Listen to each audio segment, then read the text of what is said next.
Забелешките на владата се неосновани. Државниот обвинител Коцевски одговара дека одлуката да биде разрешена е политичка и дека не сторил тешка дисциплинска повреда како што бара законот за да биде разрешен. Потсетува дека и Советот на јавни обвинители во април годинава донесе негативно мислење за неговото разрешување. Законот за јавно обвинителство навистина има строги услови за разрешување на државниот јавен обвинител. Ниеден од тие услови од страна на Советот на јавни обвинители видовте дека не е исполнет и затоа Советот на јавни обвинители утврди дека не е сторена никаква тешка дисциплинска повреда од моја страна. Така да постапката не зависи веќе од мене, ќе нагласам уште еднаш дека навистина ова е само политичка одлука. Како собранието ќе одлучи и зошто е политичка одлука, тоа само можете да се обратите до политичарите. Коцевски очекува собранието да го повика и сите аргументи да ги каже пред претениците, кога ќе одлучуваат за барањето за негова смена. Вели досега работел независно и транспарентно, а со оглед на тоа што имаат недостаток на обвинители вработени средства, успешно гонат криминал.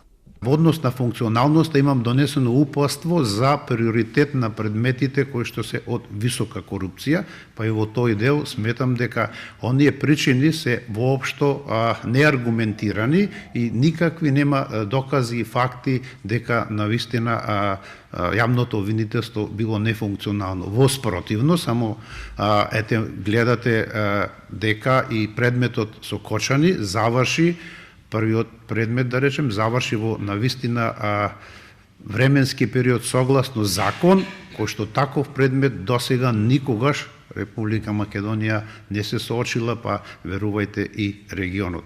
Мислењето на Советот е необврзувачко, па и со негативно. Смената на Коцевски продолжува пред претениците. Премиерот вели, тоа е мислење на Советот, мислењето на владата е поинакво. Неговиот наследник ќе се бара со јавен повик, потврди Мицковски. Вице-премиерот за добро владење пак слабите резултати во борбата со корупцијата ги предпишува на државниот обвинител и судската власт. Мислам дека целиот проблем околу корупцијата на високо ниво се состои во правниот систем. Затоа имаме и вакви настани како разрешување на јавни обвинители, значи иницијатива за негово разрешување. Мислам дека судскиот систем треба да се реформира, работиме во таа насока со нашите партнери.